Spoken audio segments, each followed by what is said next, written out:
What is up, my friends? Welcome to Flippin' Bats. The World Series rolls on. It is 3-0 Dodgers. I'm here in New York City, as you can see behind me, with this beautiful screen down over New York City. But right behind me is the sun setting in New York City. Um, yeah, the vibe was at Game 3 last night. The vibe there heading into the game, and the first inning and a couple batters was incredible. You had obviously the Freddie Freeman homer in the very first inning, but even in that next inning, that's really when the crowd got taken out of it. You get the leadoff guy on, Juan Soto comes up, hits that hard ball to the outfield, hard ball to left field. Everybody's pretty loud. That becomes an out. Inning ends up ending, and from there on, the Yankees crowd was just absolutely dead. There was nothing for them to cheer for until the ninth inning. And that has largely, besides game one, been the story of this series. As the Yankees are just behind, behind early and not able to come back and get in it. And here we are with a 3-0 series, and it could end tonight. It could all be done here in game four. So look, we do have a great World Series on our hands, right? Team matchup wise, Dodgers, Yankees, but I did have the Dodgers to win in seven, and I think I was wrong there. I think my reasoning was right, and picking the Dodgers was right, but this Yankees team is just getting exposed, and here we are on the edge of a sweep. We've had 11 consecutive World Series without a sweep. Last one was 2012, San Francisco Giants. This is one of the longest stretches, second longest stretch of all time without a sweep in the World Series. So, do we get that in game four? We'll see. But look, you know the odds. The odds are very much so against the Yankees coming back and winning this series. In all best of seven series ever, the team that goes down 3-0, there's only been two teams to even get it back to a game seven. Teams taking a 3-0 lead win the series 39 out of 40 times. 31 of those are sweeps. So the odds say game four is where it ends. The odds say if you get down 3-0, you're going to get swept. Just two teams that have gone down 3-0 have even forced a game seven ever. That's the 2020 Astros and the ALCS, who did lose to the Rays. And then obviously there's the 2004 Red Sox that ended up winning that series against the New York Yankees. But down 3-0 in a World Series, an entirely different task as well. No one has ever forced even a game six after being down 3-0 in the World Series. 21 of those 24 ended in sweeps. So, look, I don't feel the need to make a prediction here for tonight because who knows? Luis Gil going for the Yankees, but the odds say this ends. The odds say when you get down 3-0, the series ends. And the fact of the matter is the Yankees are getting exposed. The reason I didn't think the Yankees were good enough to win the World Series is because of the lack of depth in their lineup. It just doesn't compare to the Los Angeles Dodgers. Where does the Dodgers lineup get comfortable to pitch against? They might not always be high average guys or high power guys, but it's always somebody that can do something well. When Max Muncy comes up to the plate, you are constantly worried that he could hit a home run. When Tommy Edman, who's right now in the bottom of the lineup, comes up, you are constantly worried he is going to continue to be NLCS MVP Tommy Edman. On the Yankees side of things, really the names just go on right now. When Jazz Chisholm comes up, when Alex Verdugo comes up, I know he hit a homer in the ninth, but this postseason not good. Jazz Chisholm, Alex Verdugo, Anthony Volpe, even now at this point, let's go to Anthony Rizzo. I mean, through Austin Wells. These are outs in the Yankees lineup, so you're not turning it over to the top of the lineup with runners on. And then you want to take it another step further, Aaron Judge. The New York Yankees go as Aaron Judge goes. Yes, they have Juan Soto, but the captain of the Yankees is Aaron Judge, and they go as he goes. And you cannot win the World Series if you're the New York Yankees with Aaron Judge being as bad as he has been. His postseason career at this point has been brutal. This postseason, once again, really bad. Remember, the last time the Yankees were in the playoffs, not last year because they missed the playoffs. The year before that, Aaron Judge had one of the greatest offensive seasons of all time, and he was getting booed off the field. Strikeout after strikeout was happening, and he was getting booed off the field. Now, here we are again this year. He comes up in big spots, strikeout after strikeout. They are now walking Juan Soto to get to Aaron Judge. And look, it is what it is. He's still a great hitter. He's still one of the greatest players offensively that we've seen. But at a certain point, you have to step up when the lights are the brightest, and he's not doing that. And the Yankees can't win a World Series without that happening.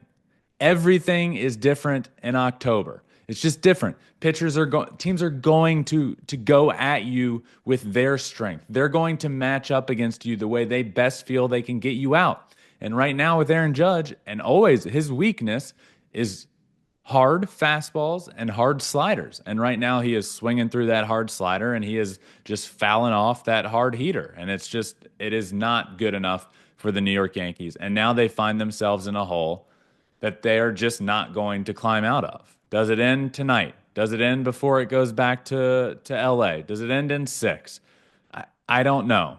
But I don't foresee a route, especially right now, in which the Yankees win this series. And then there's a larger question. And then there's the question of what do they do? Juan Soto's a free agent. Do they go and pay him 700 million? And if they do, because I think the most likely scenario for Juan Soto to land is the New York Yankees right now. I think there's some other teams in the running. I think the Mets are in the running. I think the Dodgers have said they'll be in the running. I think you can never count out the Padres from anything. I think you can never count out the Cubs potentially from spending money. But I think the Yankees are probably the favorite. And then the question becomes, well, what does that do for you? Yes, I think Juan Soto is one of the best hitters in baseball, a generational talent. But then you're just running back the same team that is getting their doors blown off and completely exposed by the Los Angeles Dodgers. So, okay, you re-sign Soto. Then you run it back with Aaron Judge, Juan Soto, and Garrett Cole. And Giancarlo Stanton, who you hope plays more games than is on the IL for. I just think this is a big look in the mirror series. And I know it's the World Series, and I know you can't place too much blame on them, but let's have a real conversation here. The Yankees beat the Royals and the Guardians. They should beat the Royals and the Guardians. The best team they've played in October, by far, they have gotten completely exposed. This lineup is not good enough to compete to win a world championship. I said that at the beginning of the year. I will double down on that now. And if they come back and win this series in 7 games, I'll come right back on here and say I was an absolute fool. But I said at the beginning of the year, this lineup is not good enough to win a World Series. It's not. With Soto and Judge back-to-back, then all of a sudden it gets to October, where one, Judge has always struggled, but two, you just can't rely on two guys. If you're the other team, you can now walk Juan Soto or pick your poison. Right now, it's not poison. It's don't face Soto and face Judge. But even if he was hot, it's pick your poison. And then you're going to get to a bottom of the lineup eventually. I know Stanton's playing well, but that even more so goes to prove my point. You have Juan Soto and Giancarlo Stanton playing really good baseball, and they're getting completely exposed right now. Their advantage was supposed to be on the pitching side of things, the starting pitching side of things. So the second you lose that start in game 1 from Garrett Cole, great start, masterful start, great game, one of the greatest games I've ever seen in person. Once you lose that game, where's the momentum coming from? You lose a heartbreaker with your best pitcher on the mound. Okay, then what? Your goal is to win 1 of 2 on the road. So if you win game 2, great. I think you feel good coming home, but I don't think you have the momentum if you had won game 1. So the starting pitching is supposed to be the strength, and it just hasn't been. Dodgers have been doing things really well. Dave Roberts deserves a lot of credit. But before we move on to talk about the Dodgers, to me, the question is, where do the Yankees turn? And I know it's game 4 of the World Series tonight, and we can have a different conversation when the World Series ends, but I don't foresee this series going 7 games and the Yankees winning it. There's real questions about what you do if you're the Yankees. And all I can say is this lineup is not good enough to win a World Series. It's just not. Said at the beginning of the year, I will keep saying it, and I will double down on it. And now they find themselves in a 3-0 hole and on the brink of not winning a game at home and the series ending at home, losing the World Series at home. Your first World Series in 15 years, you're on the brink of getting swept by the Los Angeles Dodgers. Just really, really not a good look for the New York Yankees here so far in this series. On the other side of things, the Los Angeles Dodgers have been pushing all the right buttons. Dave Roberts has been doing a fantastic job, not only just using the pitching staff, the relievers, the starting pitchers, but managing injuries. I mean, Freddie Freeman is going through it with his ankle injury. He appears to be the World Series MVP. Shohei Ohtani going through it. Let's talk Shohei's injury.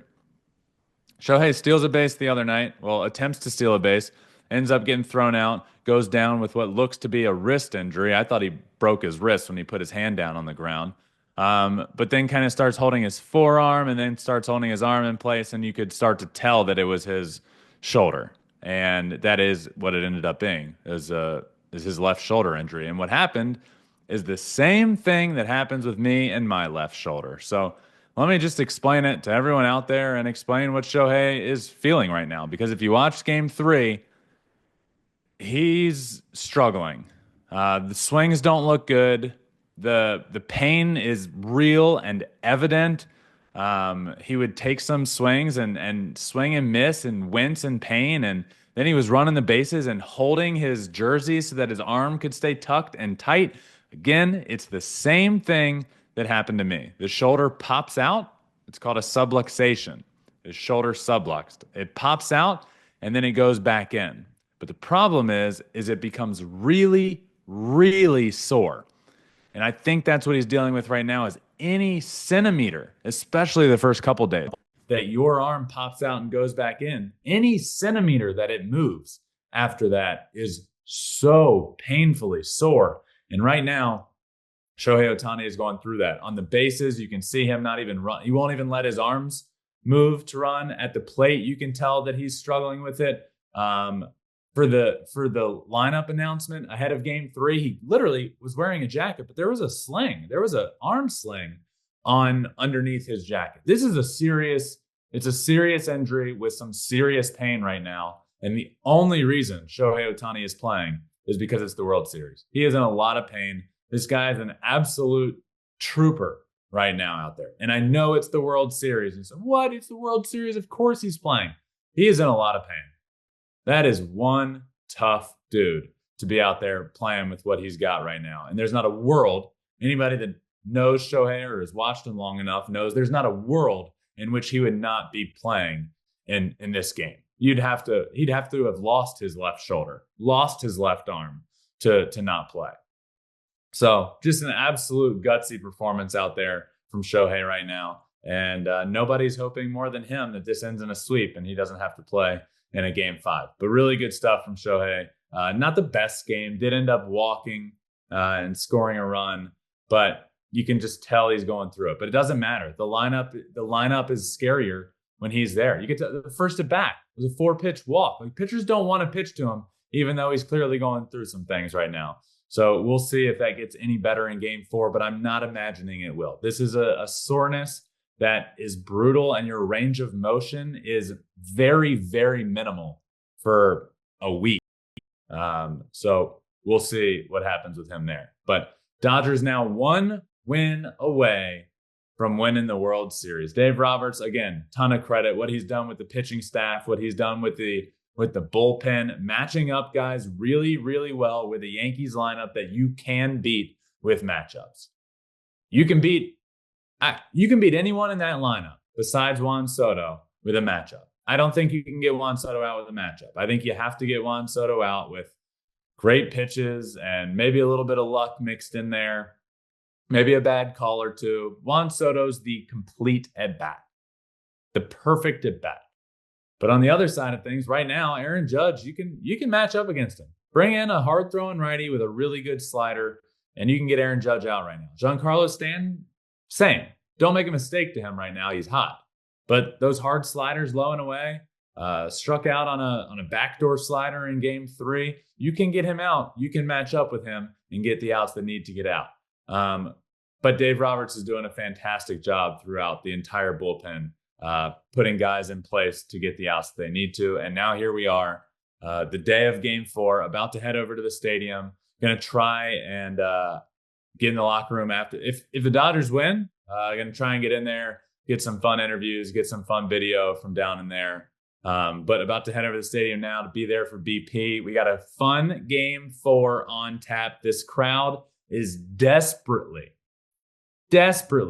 trying to do something to get into it. And right now, it just ain't looking good for them. One of the loudest they got all night last night was when Giancarlo Stanton looked like he had a piano attached to his back as he was rounding third base. Teoscar Hernandez, great throw home. Look, that play in particular, a lot of people talking about he shouldn't go or he should have gone. It takes a perfect throw. Here's my thoughts. You're down 3-0 at the time. What does that run do? What is risking a 50-50, let's say 50-50, but what's worth risking a 50-50 play at the plate for a 3-1 ball game? Let's say he's safe. Then the tie and run is coming to the plate. Great. Let's say he's out. Inning's over. Let's say he stays at third. Guess what? Tying run coming to the plate. So that run, to me, was only significant in terms of narrowing the lead, but not really in terms of cutting it from 3-0 to 3-3. That's the goal. It's not to score one run. So I didn't love the send there with it being Giancarlo Stanton. I feel like if you're going to send somebody there, you got to be 75-80% sure they're going to score. And there is no way with where Giancarlo Stanton was when Teoscar Hernandez caught the ball and with his speed that the third base coach thought that there's a 75-80% chance that he's safe. No, I felt like that was a send of, oh boy, cross my fingers. Let's hope this is a bad throw, because if this is a good throw, he's going to be out.